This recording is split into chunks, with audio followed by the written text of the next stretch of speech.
It was layoff threats and a dream that my college professors told me to never get into freelance writing. I will never make any money, that they cheered me on with. That led to me side hustling, building my freelance writing business, and finally hitting six figures. So today we're going over a few things about how I started, how you can start, how you can create your own freelance writing business, and kind of the steps to think about.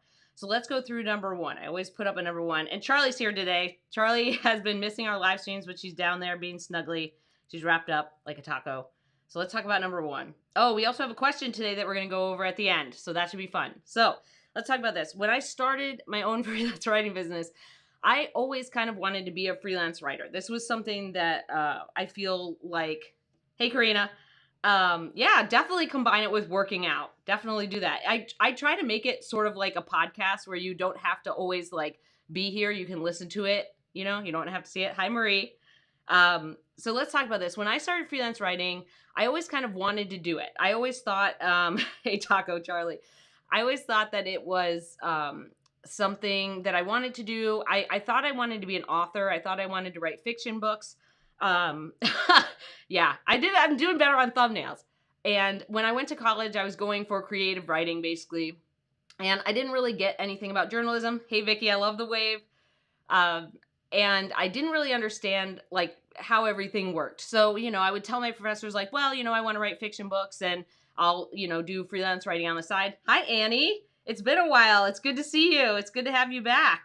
Yes, and we have one doggo. We have Charlie here. I know, Annie, it's been a while, but Bo passed away. You know, he was 16 years and 17 months, or 16 years and 7 months. Bo passed away. He had a very long life, and we loved him a ton. And he, you know, it was his time. So back to my topic. So, anyways, as we're kind of going through these things, right? So, when I started, I was like, I'll be a fiction author, and on the side, I'll do freelance writing so that, you know, I have money coming in while I'm working on my book stuff. And my professors were like, don't ever become a freelance writer. You'll never make any money. And this wasn't just one professor. This was actually multiple professors that told me this. And I was like, oh, okay. And this is probably why it took me years. It took me many years, like 4 or 5 years maybe, to realize that other freelance writers made six figures. I didn't even know that was a possibility. I didn't even know that was a thing. So when I started, I already had the idea of like, it's not going to work, planted in my head. And then what happened was when it took me forever to get my first job. So thank you, Annie, for the kind words about Barry. It took me forever to get my first job. I graduated basically in the middle of the recession and, it was just no one, you know, it just seemed like nobody was hiring. And I sent out hundreds and hundreds and hundreds, of applications and cover letters and blah, blah, blah, and connection requests and, or not connection requests, but like, resumes and all that stuff. And it took me about 10 months to get my first full-time job. So it took a really long time. And I was working at, you know, I don't know if I've ever talked about this, but I worked at a pool. Like I was, you know, a lifelong competitive swimmer. So I was a lifeguard. I worked at the pool until I got a full-time job. And I got that full-time job. And about a year later, like a little over a year later, they were like, hey, we're going to lay you off. And I was like, oh shit. So that threat of being laid off, they were like, yeah, in the next, I think it was 3 weeks. They're like, by the end of the month. So by the time I got told, they were like, by the end of the month, you're going to be laid off. So I was like, well, I've always wanted to be a freelance writer. I'm just going to go after it because I need to make some money and I need to have some kind of situation working out. So I went after that and I started in all the wrong ways. So I started on what used to be Odesk and Elance that is now called Upwork. And it was just a lot of really low paid work and a lot of stuff where you tried to, you know, do it like a traditional job, like apply to hundreds of other people who are doing this and try to compete on price and all this stuff. And it was just a disaster. So I did that for a while and I eventually left my full-time job. So I was still on Upwork. Well, it used to be Odesk and Elance, but I was still basically on Upwork when I left my full-time job about like 15 months-ish later. So I got told I was going to get laid off. And then it turns out I magically got kept on. I don't know why. They were just like, hey, we've decided that we are going to keep you. And I'm like, okay. So in the middle of all of that craziness over the next 3 weeks of trying to get everything set up, I did actually get kept on at my full-time job. And then I was like, well, F that. I'm going to figure this out. Cause like, I don't like that. I don't like this idea of being like the threat of being laid off and all that stuff. And I had this thing where I was like, I want to have my own schedule. I want to make sure that I'm working with clients I want to work with. I really wanted at the time to have a lot of bylines and a lot of magazine clips. That was something I really wanted. So over the next 15 months, after I got to keep my full-time job, then I worked on growing my business, right? And I did that on Upwork. So I would do basically my freelance writing and freelance writing and copywriting side hustle. So I did a lot of I did product descriptions, I did website content, I wrote articles. Like I didn't do a lot of meaty content. I just did a lot of kind of short stuff or things that didn't need like huge piles of research. And I did that for a while. Then, then it gets more interesting. So after that, I left my full-time job, and then sometime in 2015, so I started freelance writing in 2013. So about 2 years later, right? I had 15 months. So June 2014. So I started freelance writing in March 2013. June 2014 is when I left my full-time job after the March 2013, like you're going to get laid off, and I got to keep my job. And then sometime in 2015, I got my identity stolen on Upwork. So I was like, oh, okay. So then I was like, nope, I'm done. And I realized that that was the only way I knew how to get work. Like there was, if that platform, right? I started reading other freelance writers talking about working on platforms, and they were like, hey, if that platform dies or gets bought or gets changed, which happens all the time, then you have no work. Like you have no other avenues or ways to figure out how to get work. And I was like, that's not going to happen. So I left Upwork basically in 2015. I stopped working on the platform, and I started all over. So basically at the beginning of 2016, I started my business all over again. And it was it was a lot. Like I didn't understand how to send pitches. I didn't understand how to send LOIs. I didn't get how to get clients. I didn't understand anything. And I ate all the fruit from the dum-dum tree. I did all the dumb things, because coming from platforms, you're like, how does this actually work? Like, what do you actually do and say? And, how do you actually be a freelance writer? Because working on the platforms is basically just like applying to jobs like you would a regular full-time job. So then I had to learn all that stuff, and it took me many years to do that. And I finally built up a bunch of stuff, but I was doing a lot of little jobs. So I would work for $200 or $400 or $500 or $300. Like I would do a lot of those. And that just was too much. So I ended up burning out, right? So a bunch of you know this story, that I worked every day from April to September. I had 2 days off. So I worked every single day. I worked lots of hours. I worked, 10, 12, 14-hour days. And I was working on a lot of small projects. I did end up taking like a week off, but it didn't do anything. So I crashed and burned in September. And I was sleeping like 13 hours a night for like 2 weeks because it was so much. And so that burnout experience then turned into the business that I have now. That burnout experience really changed the course of my business, in amongst almost losing my job, right? Almost like in amongst my college professors telling me I'll never make any money, don't be a freelance writer, in amongst almost losing my job, keeping it and getting on the platforms, then leaving my full-time job because I made enough money on the side. I actually made more than my full-time job. And then getting my identity stolen and being like, I can't be on this platform anymore. And then finally learning how to run my business the right way and getting too many small jobs and burning out. That whole journey, right? That 5 years of journey is really what I feel like helps me a lot now when I help people with Runway, right? My class Runway, my 5-day fast track class, or I help my 10 weeks of students in the Freelance Writer Wealth Lab, or I help coaching students, is like I spent 5 years making huge piles of mistakes. I still make mistakes now. It's just that those were more catastrophic.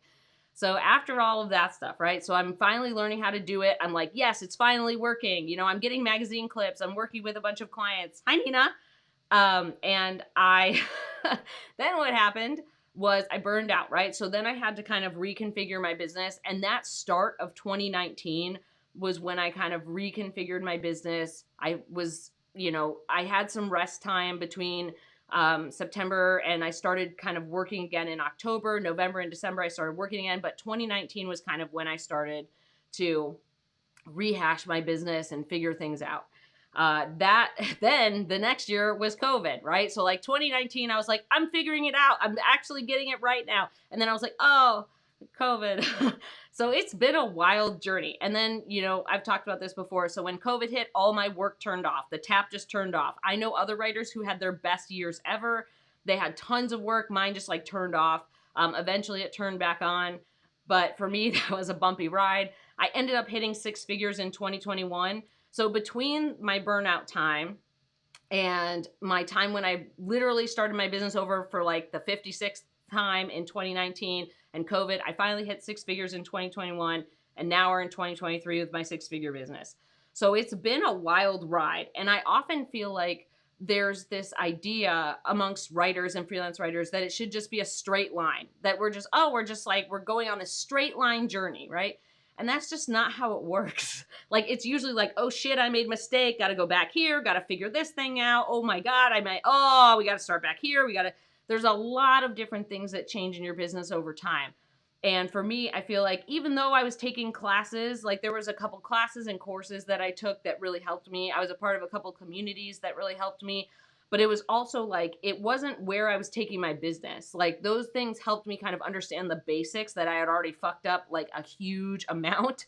But it didn't actually get to the place, like it didn't give me enough foundation. I had to make a lot of mistakes. I had to make these big catastrophic mistakes to get to where I am now, to build my six-figure business, to be able to actually understand where other freelance writers are coming from when they're coming to me for help, right? Whether that's coaching, right? Or whether that's a course, right, Bean?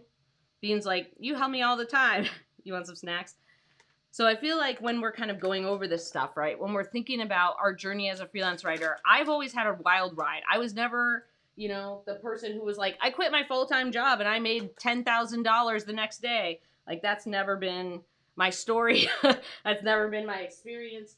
A lot of the times my experience comes from mistakes. A lot of times my experience or me troubleshooting a problem or helping other writers comes from like, I've literally made that mistake so many times and I've tried so many things that like, I'm like, okay, I get where you're going. Like, I know you want to try A, but the answer is B, right? So when I think about my whole journey, when I think about the last basically 10 plus, actually it's almost 11 years now. If I think about the last like almost 11 years of my business, the first 5 were a disaster. And the next, like basically 2019 to now has been my most successful period over the course of my business. And it's really just learning those lessons. It's learning like, some people are going to tell you one thing and it's another. Like there's a lot of stuff where you kind of have to learn how to do it yourself. There's a lot of things where you have to figure out what's your next right step and what makes sense for you and how you're going to do, achieve the things you want to achieve, whether that's a byline in a certain magazine or making a certain amount of money or getting time back in your schedule or spending, time with kids or family or friends or whatever that is.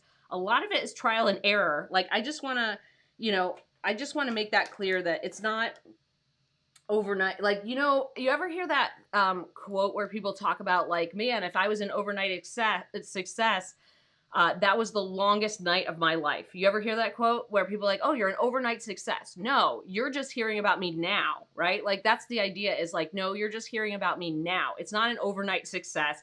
And if it was, that was the longest night of my life, right? So I always think about it kind of like this kind of chart is like, there's a lot of times where I talk to freelance writers where they're kind of getting started, right? So when we're getting started with all this stuff, it's kind of like this chart where you're like starting here, right? So you're like a baby freelancer, right? And this is like really where I started basically like, 2017, 2018 was like, after I made many years of mistakes, I was a baby freelancer who needed to learn like LOIs, pitches, identifying the right clients, understanding how to run my business from A to Z. Then there's like this phase where you go to like freelancer of like 1 to 3 years. So this is like, you're not a baby, but you're not quite a mid-career freelancer. You're basically like an early stage freelancer, right? So you're like this early stage freelancer. You have like 1 to 3 years of experience. and you're kind of mapping things out. Like you kind of get it, you're kind of figuring it out. So for me, that period was way later, right? So by the time I kind of figured it out and started over in 2015, that's when I was kind of here. In like 2017, 2018, I was here. And then it kind of goes into like you have, you know, like 5 to 7 years of experience. And this was like me making a lot of mistakes. So like every time I would compare myself to other freelancers, what ended up happening was everybody was always ahead of me. Everybody else always had like more money or more clients or more this. And it sucked because I kept making all these stupid mistakes. So you're like at your mid-career level here, right? So then as you're going along, right, then you have people who are like 8 to 10 plus years, and then you have like old, like the veteran people. These are like the veteran people. And then these are like seasoned, as I like to say. So these are like 10, 20 years, right? So this is kind of it, right? So when you're a baby freelancer, you really should be learning about LOIs and pitches and understanding who your right type of client is. Then you should be kind of scaling, figuring that out, mulling this over about who's my ideal client, how do I get more of those, what types of projects am I working on. By the time you're a mid-career freelancer, right, I always think of this as like, it's not always a time limit. Sometimes it's like what stage you're at in your business. So by the time you're kind of in the mid-range, you should have already been able to identify like, these are probably my good clients. This is how much money they make. This is the types of content they work on. These are their pain points. I know how to write to them, right? Like I know how to write a good LOI or a good pitch.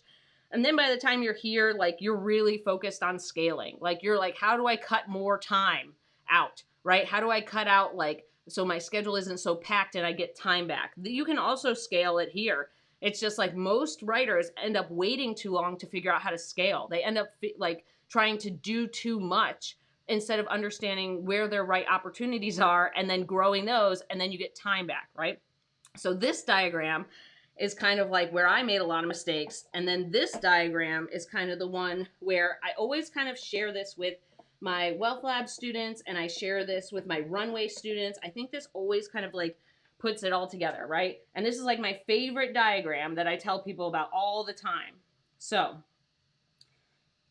right, this is like my favorite thing I talk about is this, right?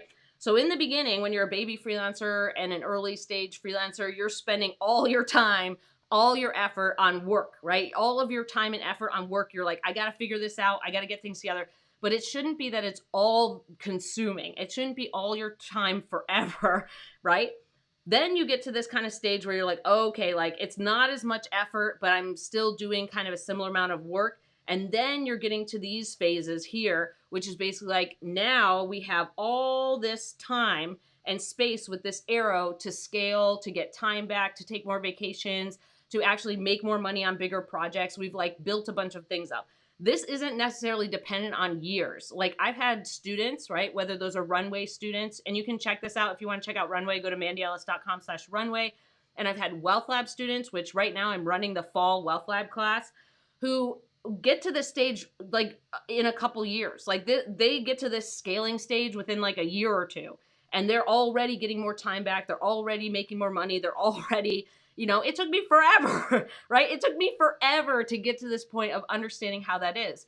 But for me, that's why I like teaching, is like, if I can help everybody avoid the dumb mistakes I made, they can make a business they love. They can have a schedule they like. They can have clients who are fun to work with and work on projects they like without having to trudge through all the sludge and garbage that I did, right?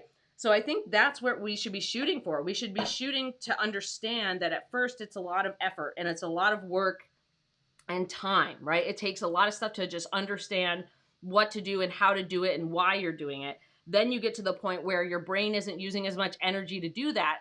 So it takes less time and it takes less energy and stress, right?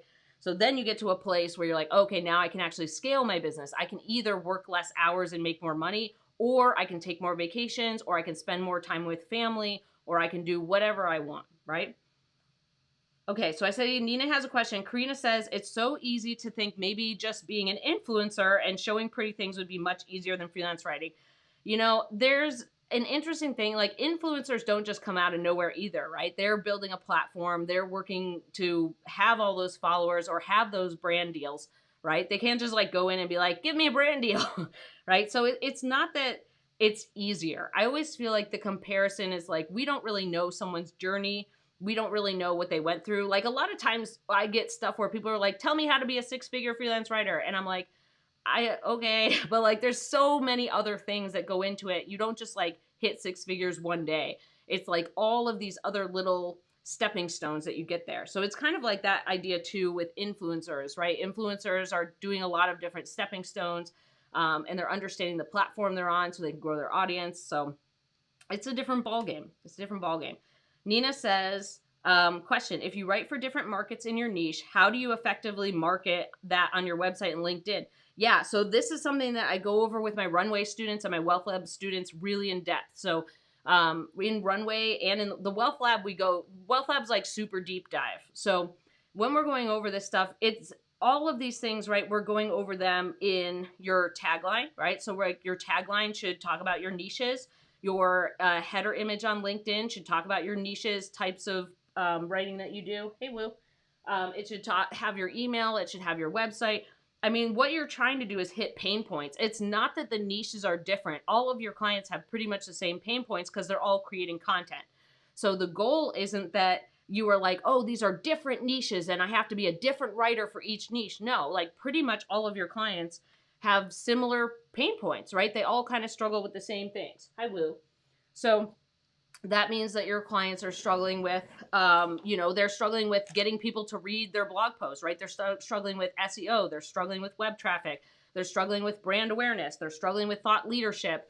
They're struggling with leads, sales, subscribers, downloads, all that stuff. That applies to all the niches. So it's not that I think this is something where it just gets muddled in freelance writing where they're like, oh, it's so different. Health is so different from, let's say, health is so different from travel, or health is so different than insurance, or I'm trying to think of something that's like totally different. Bitcoin, like health is totally different than Bitcoin.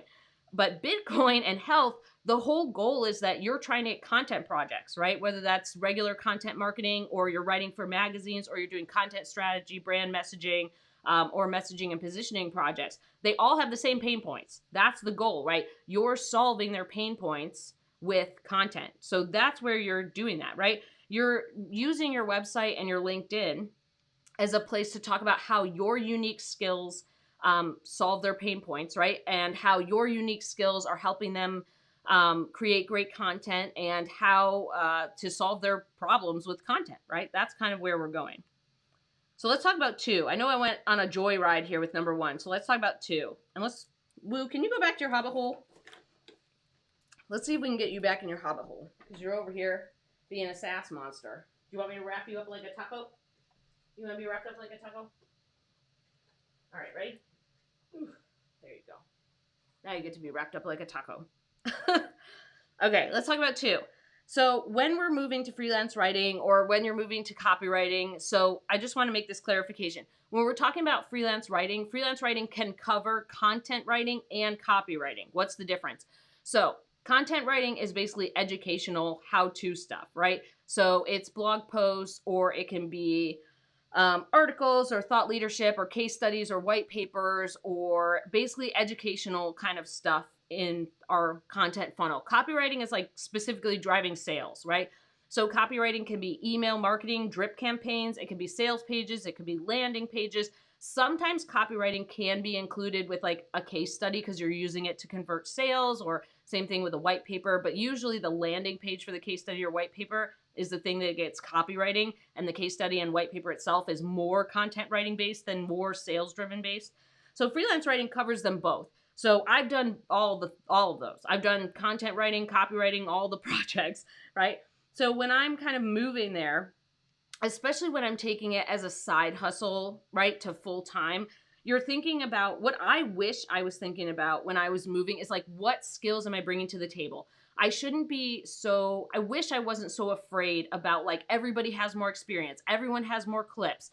Everyone's better than me. I wish I just didn't focus on that, because the idea that comes from that is like, now what? So what? Everybody has more clips, more experience, more everything.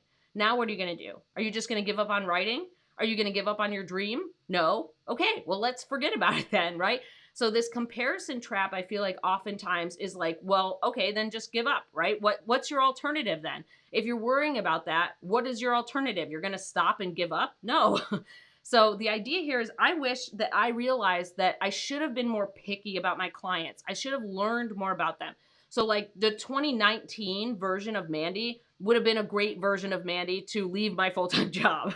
Like that version of me understood more. Like I got a lot more intel from burning out, right? About who my clients are, who I should be working with, what revenue do they make, what types of content do they work on. That is great. And this a lot of times is what I give to students is like, hey, if you have a full-time job and you're side hustling on the side, freelance writing, content writing, copywriting, you should be very picky about your clients. You don't have to take clients, right? You have your full-time job, you have money coming in.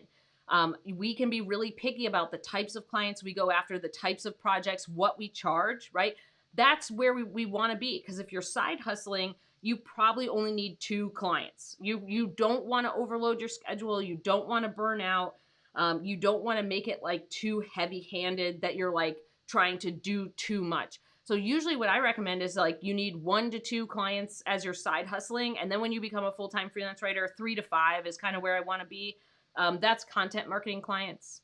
If you have magazines, you can work for a ton of magazines at a time because you may not be writing for them every month. They're kind of like a legacy client in a way, because like you could write for them for a few months and then not write for them for a year and then write for them for a few months.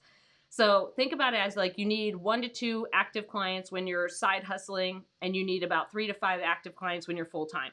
So I wish I was picky. I wish I had charged more. I wish I had been like, oh, like this is an easier way, right? Being smarter, good girl, being smarter about what projects I take and what clips I'm getting and what clients I'm working for.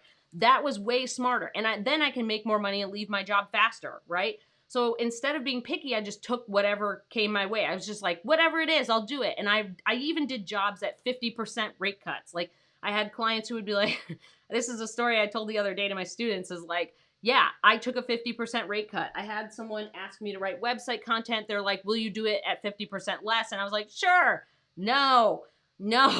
Having that full-time job is like a level of income that's coming in where you can be like, hey, I want to do these types of projects. And you can be really picky about stuff you're working on. And being really picky then helps you understand better like who these higher tier clients are. So when you leave to do your full-time freelance writing, you already know who to go after to make more money, right? I was just like always in this kind of bottom barrel, like let's all kind of argue over the pennies situation.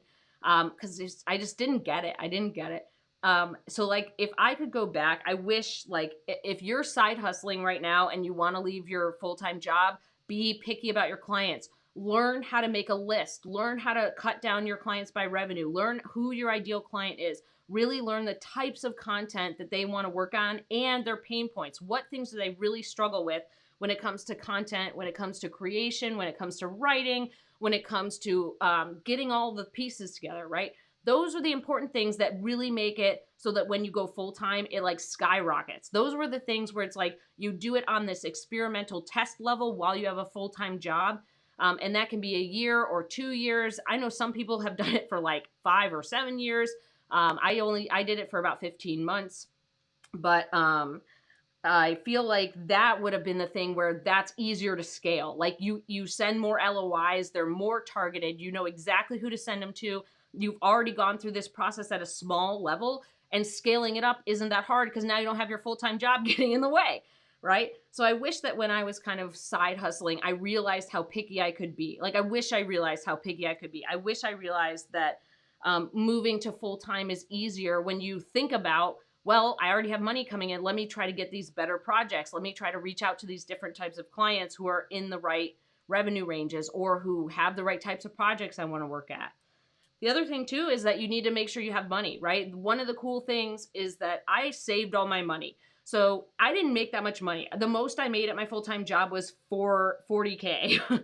And that was like, I started at 31. So I made 31K and I got to 40K, right? Well, 40K-ish. So that I didn't make a ton of money, but I was very, I'm like very budget conscious. So all of the money I made from freelance writing, even though it was low priced work, I always saved all that money. So whenever I talk to someone about moving from side hustling to full time, I had like whatever it was. I think I had like 20K saved up. I think it was, yeah, it was a little over 20K or somewhere around 20K saved up. So for me, that was about 6 months of money, right? So based on my salary, I had 6 months of money. So I always recommend you have at least 3 to 6 months of money saved up while you transition. Because if you've already done things right as a side hustler, transitioning should be a lot easier than what I went through. But you still need to have backup cash. We still need to have money for taxes. We need to have backup cash in case something goes wrong. So I always recommend at least 3 to 6 months saved up, especially when you have a full-time job and you can save the extra money from your freelance work. What do you think? What do you want to tell everybody? You're like, I don't have a full-time job. My full-time job is protecting our whole yard from squirrels and making sure that the squirrels don't attack us, or the deer, or that one time that skunk came up and sprayed you and our whole house was skunkified for months and months and months, and we had to get all the Febreze things to get rid of it. All that stuff, right, Minnie? You want to give everybody a high five for doing a good job so far? No? You don't want to? That's unusual. Yeah? Just a little one? Good job. Charlie's here on the live stream. I always like having Charlie on the live stream because it's nice to have someone in here. I spend a lot of time in this room by myself.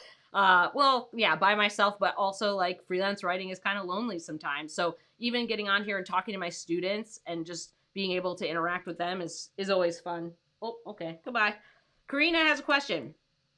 Did you have any fear when getting your first client outside of platforms? I feel like that's holding me back from sending LOIs to basically real potential clients.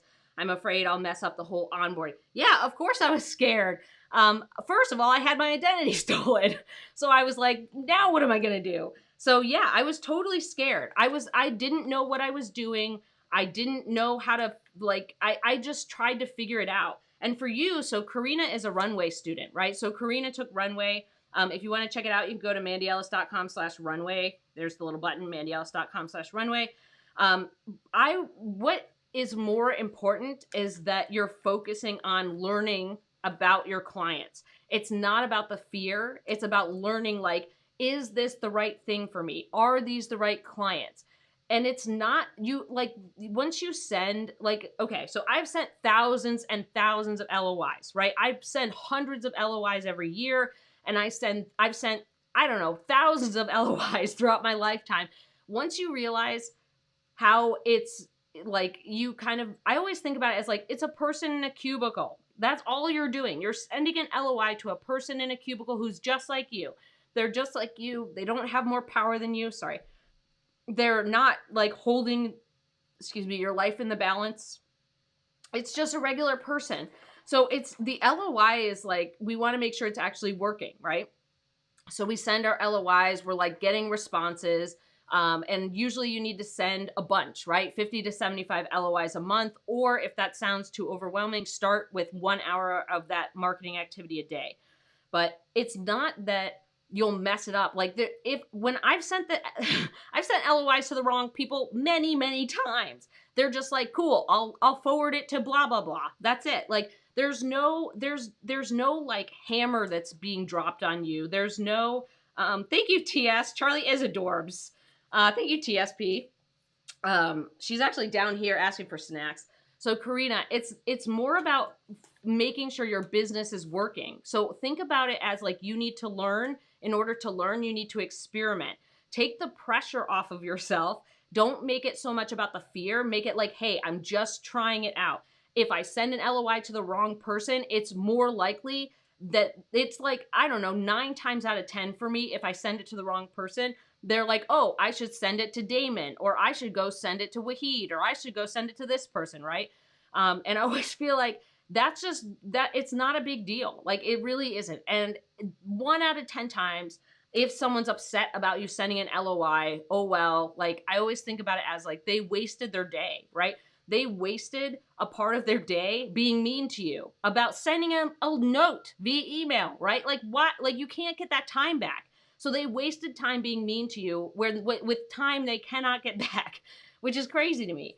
So it's not that you'll mess it up. It's just that you have to take it step by step. First, we do the steps, right? We learn, we send those, we create our lists, we cut them down by the right revenue ranges, we make sure that we're sending our LOIs out, and then we take it step by step. It's very common, and this was a thing for me when I came from red flag, red light clients, that they wanted to do everything fast, and that made more mistakes. When you get green light clients, they have like a cadence that they do things. They're not trying to rush. They're not trying to do things on the fly. They have a plan that they are executing.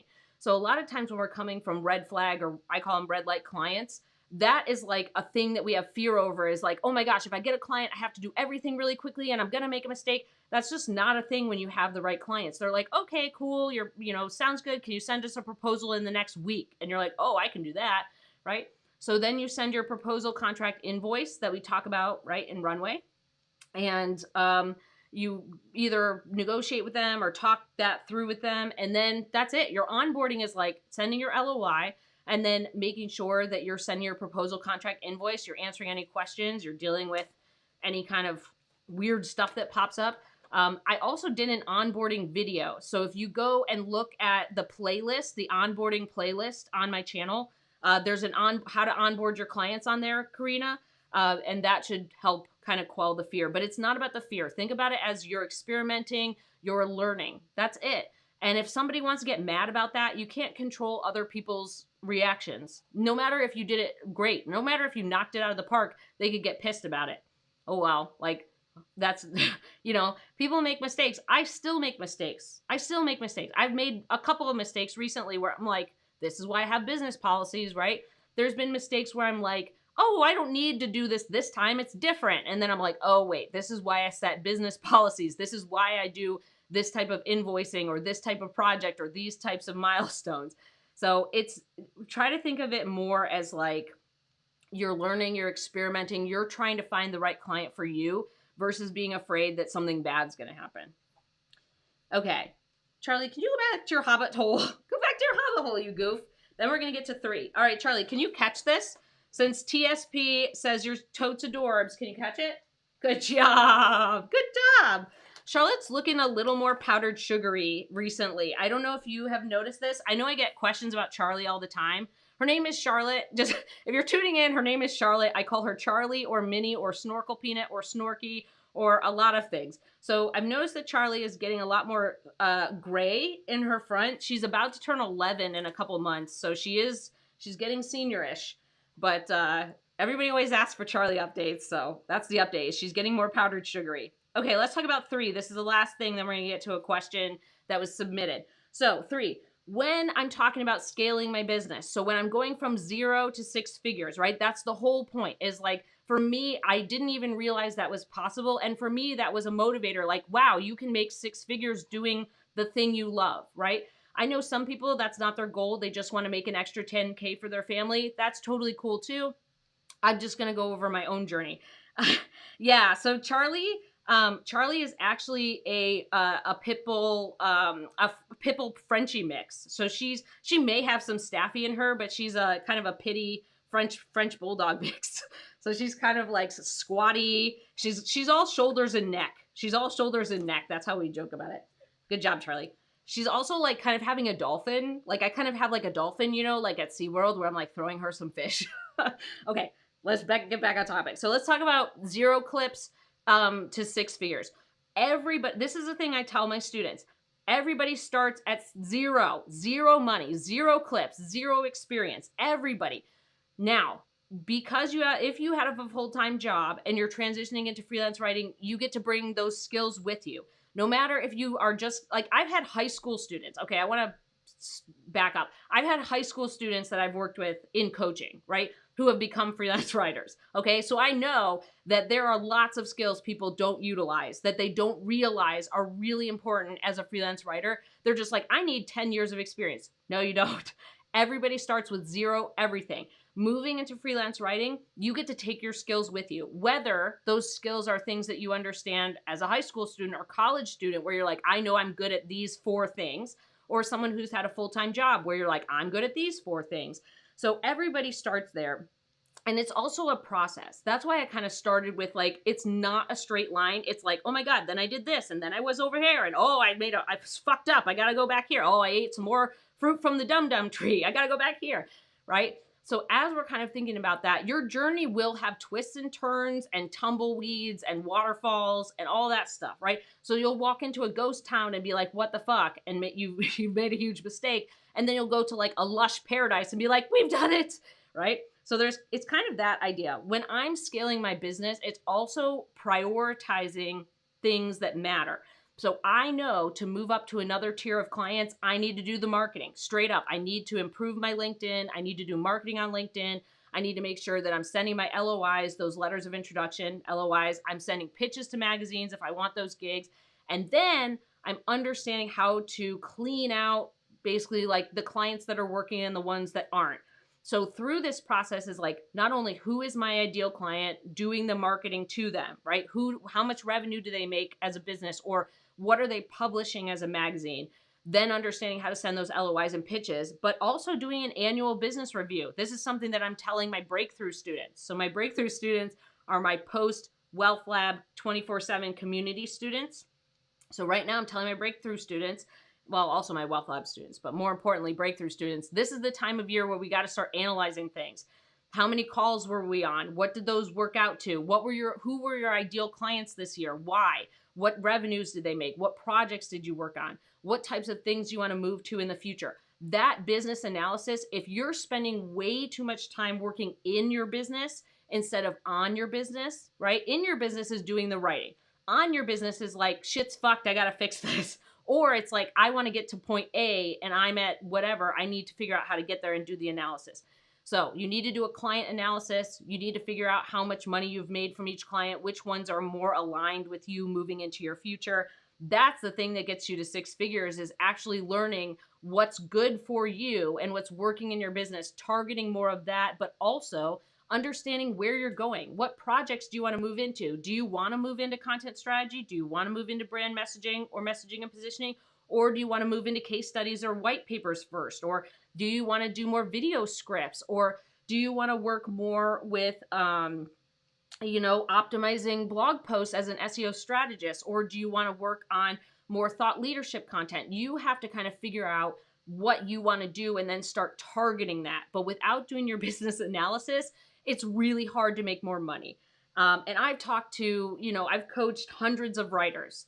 And that's the problem when they plateau, is they just keep doing in my business, in my business, in my business. They don't actually look at their business. They don't do the analysis. They don't look at what makes sense for them. They don't look at like, is this the right revenue range? Is this even the right client? They're just like in repeat mode for 10 years. And they're like, why am I not succeeding? And it's like, because you just want to like toast the bread and butter it, and toast the bread and butter it, right? Instead of realizing like, do I even like this bread? Is this bread tasty? Like, do I like it? Do I want butter on my toast every day, or do I want jam or cinnamon or some other type, avocado and eggs? I don't know. But like, you have to kind of look at those things in your business. So I want to make sure that I make it very clear. Everybody starts at zero. I started at zero, and I was definitely dumber than most, almost like pretty much every coaching, no, I would say 100%. I'm dumber. I made more dumb mistakes than 100% of my students. Like I made so many stupid errors, and I'm still able to build a business. Okay. So I did a lot of things like through my journey where if you go back, I have another video in a playlist that talks about embarrassing mistakes I made in my business. Go listen to that and wonder how I got here. I've made a lot of stupid mistakes. So I think that when we're kind of doing this thing, we have to analyze our business. One thing I forgot to mention is you want to make sure those clients have at least like 5K. So kind of your minimum viable client is about 5K a year. So if you have clients, like if you're just starting out, we're working towards that. But if you're someone who's been freelancing for a while and you're figuring out in your business analysis what's working and what's not, the minimum viable client is usually like 5K. We need at least about 5 to 6K, right? Which is, let's say, $500-ish a month. That's kind of our minimum situation. So as you're doing that, make sure you're cutting out for that. Okay, Minnie, would you like to say anything to the people as you sit over there and grumble and make noises? Can you catch it? Good job. Good girl. All right, let's get to the question. If you found this helpful so far, give it a thumbs up. If you want to learn more about building a freelance writing business you adore, subscribe. Let me get to the question. Okay, question. I'd like to get your thoughts on how an initial contract for a monthly retainer should be. I prefer a 3-month or 6-month initial contract. Can you just discuss how to best determine this? Um, yeah. So Karina, I like what you said too. So Karina says, I'm just going to pop this over it real quick. So she says, cheap diner, avocado, fine dining restaurant. You're the queen of analogies. I try to make it easier to understand. I feel like the analogies, when I say like you're a Michelin starred restaurant, you're not Taco Bell where people drive through all the time. Like that gives people something they know and understand. So I try to make analogies that like make sense to people of like how we should be running our business. So I feel like for me, as someone who works in food, that makes more sense. Okay. So if I'm doing that initial contract, right, and this is something that I teach in Runway and I teach in the Wealth Lab, is I like the 90-day period. So for me, an initial 90-day period, so 3-month contract, is how I want the retainer to be set up, because that helps me understand a couple things. If I'm not gelling with a client after 90 days or 3 months, like this, I probably shouldn't be like forging ahead. I like a 3-month contract too, because it's easier to help clients understand why that makes sense. So the way that I always explain it is month 1, we're figuring out our process. We're getting content published. We're kind of like getting all our ducks in together. Number 2, month 2 is getting our ducks in a row, is refining the process, getting the little, kinks out of it, really streamlining things. And month 3, everything should be gelling and working, and we should see how things are rolling. Like things should be rolling. I also tell clients on calls, like if after 3 months you feel like it's not working, that's the end of our contract and we go our separate ways. So for me, the 3 months is a good place to get started. And it's also a good testing ground, because if you are in a 6-month contract, of course, we're always going to have cancellation clauses in our contract, but the 6 months is harder for more clients to like get on board with, because it's half a year. 3 months is a quarter. Like they'll try a lot of stuff in a quarter. Plus, after my initial 90-day contract, if they decide that, we both decide this is working for us and we like this relationship and the content we're creating, then I can dive into a 6-month contract that I either can decide to change some contract terms and say like, hey, we've noticed these things kind of happen. Let's kind of put them in a new contract. I can change things where I'm like, yeah, I realize like this needs to be a different rate, and I can negotiate a rate with them. I can use that at a post 90-day contract to negotiate new things if I choose to do that. It's giving me the freedom and flexibility to decide, do I want to keep working on this? Is this client right for me? Do I need to negotiate terms, deadlines, payment, something like that? 6 months can be kind of like, if you get a client who's like, we want 6 months, roll with it, see how it goes. But for me, when I'm kind of like talking to a client about how a retainer would be a good idea, I like 90 days for those reasons, right? The reason is like, it's really easy to explain how month 1, month 2, and month 3 work for them. It's really easy to change, like, to see how things are going over that 90-day period and decide whether you want to move forward, whether you want to change the scope of work, whether you want to change payment.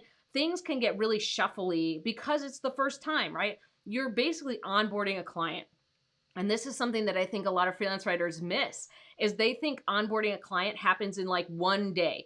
You initially onboard them, right? You do the LOI, you have a call, then you do proposal, contract, invoice. And then there's the onboarding of the actual content. You have to learn their tone, their style, how they actually work, their format. Are you doing it right? I always think about my first attempt at content as like a stab in the dark. I'm like, is this right? Is this right? And that process of 90 days gives you time to actually onboard, so the content become more natural to how you actually work.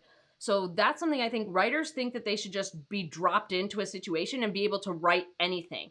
It's really a difficult process to like, I always give this example as like, it's the same thing as what I said before, is like writing for a Bitcoin audience is way different than writing for a health audience. And that's not just something you turn on and off like a light switch.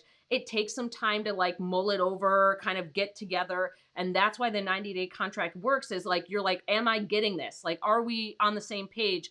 Am I getting fewer edits? Am I creating the right content, right? And then if you're just like, this is not my thing, like this is not working, 90 days are over. If it is working, 90 days are over, and now we can renegotiate, we can change things. We have more freedom to kind of give ourselves space in our business to make better decisions, right? So, yeah, year contracts. So Nina says stay away from year contracts. This depends. I would say that if you're signing a new client, the amount of time of a year is a little tough because it's a new client and it's dicey because you don't actually know them. So a year is a really long time. What would be better? And like I said, you always have an out. You should have an out in your contract that says 15 days notice. Freelancer and client agree to give 15 days notice of cancellation of this contract. So we always have an out. Even if you sign a year contract, you should always have an out in the contract that says, shit's fucked, I gotta leave. I need an out. I need an out clause for that, right? So the year contract will have the out clause, but the idea is like, I always feel about like it's kind of a mindset game where you're like, I have a year's worth of money coming in. So instead of thinking about it as a year's worth of money, think about it in quarters. So like, is it still working after this quarter? Okay, let's keep going. So for me, I feel like the I feel like the year contract, it can just be, it's tough because a lot of things change in that initial month, 2 month, 3 months. For me, when I'm starting something, I would rather do like, hey, I totally get that you're excited to work together. I'm also excited, but I would love to start within an initial 3 months. And if that works, then we can go into a 9 month contract after that, or a 6 month contract or something.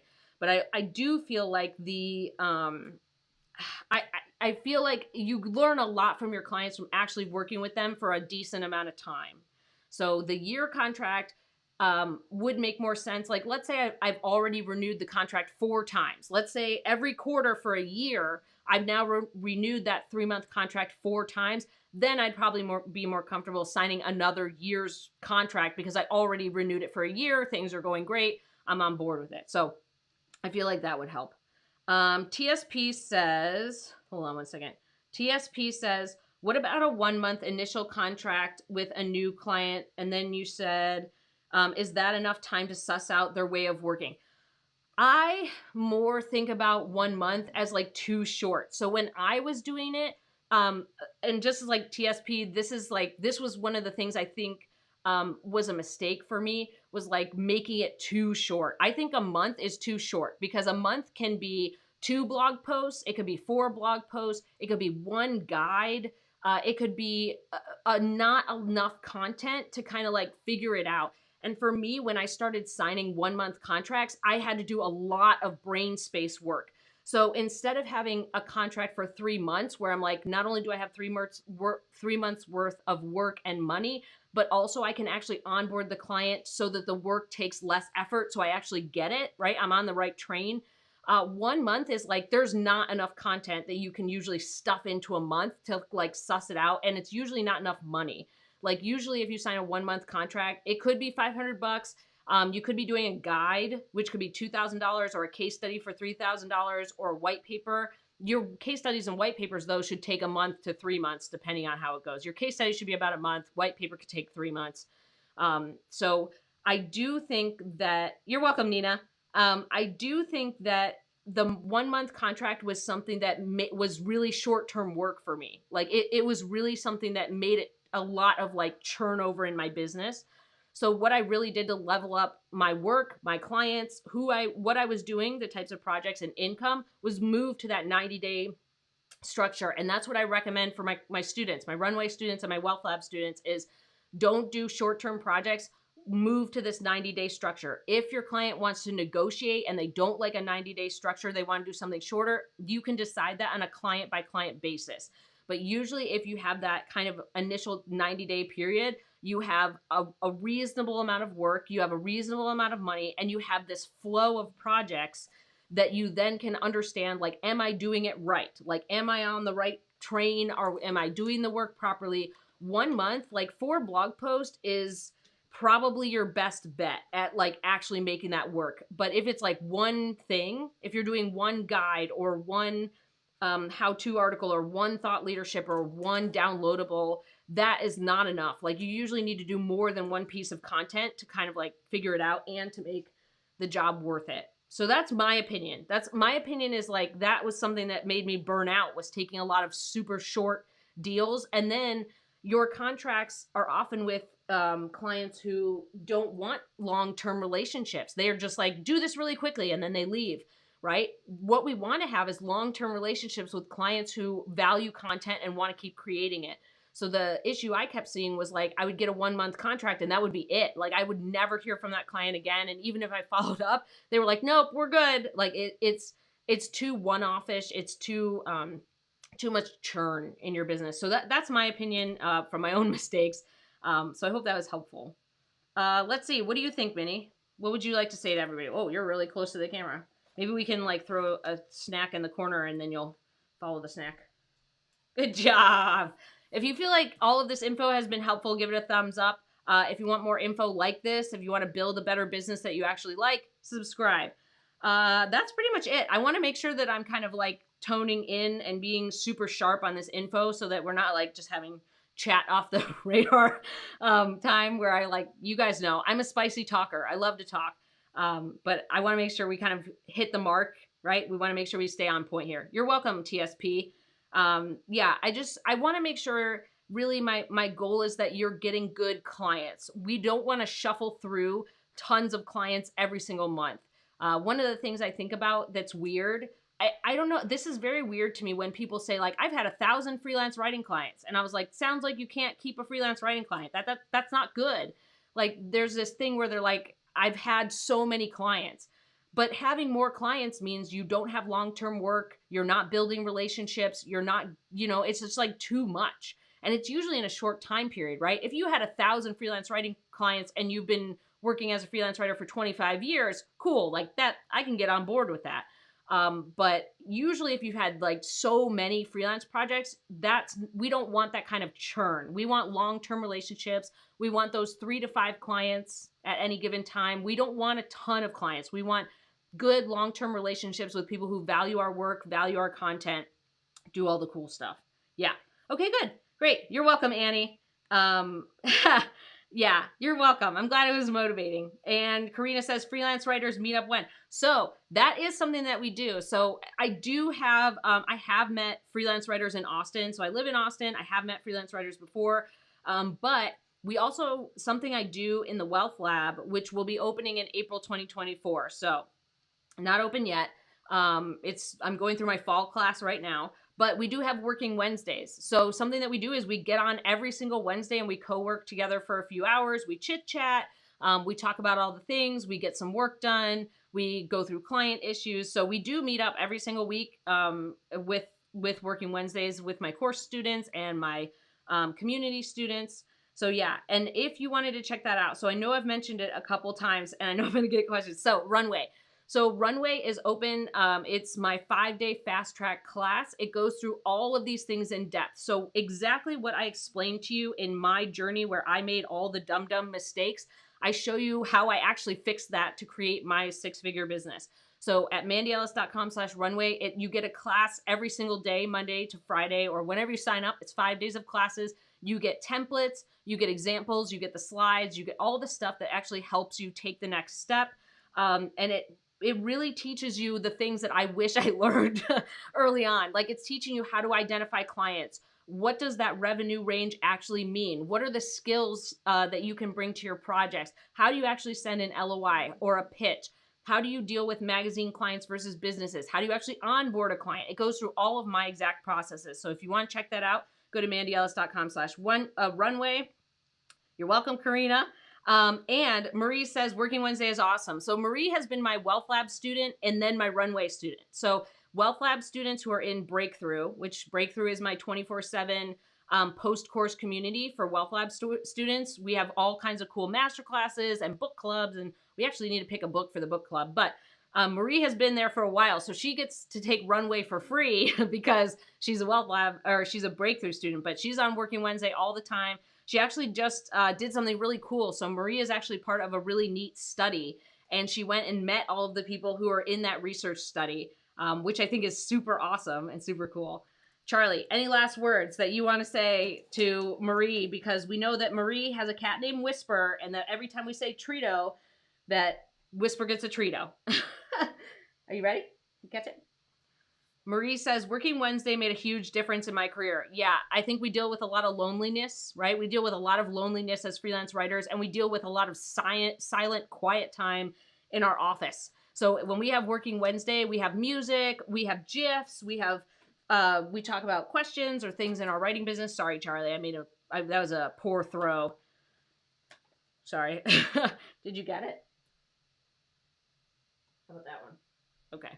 Yeah, and sometimes Whisper shows up. Charlie's usually not on working Wednesdays because Charlie's like downstairs patrolling for squirrels. So, all right. So I hope this was helpful. I hope everybody has a great weekend. We're here every Friday at noon Central Time. You can also put in, just like the question that I answered today, you can put in a question at mandyellis.com/question. So I hope this was helpful. I hope you see kind of like how my journey has been a mess, but I kind of went from hot mess to maybe success. I don't know. But at least you could kind of see the inner workings. I hope that was helpful. Hope everybody has a good weekend. Charlie hopes everybody has a great weekend, and see you next Friday. Bye.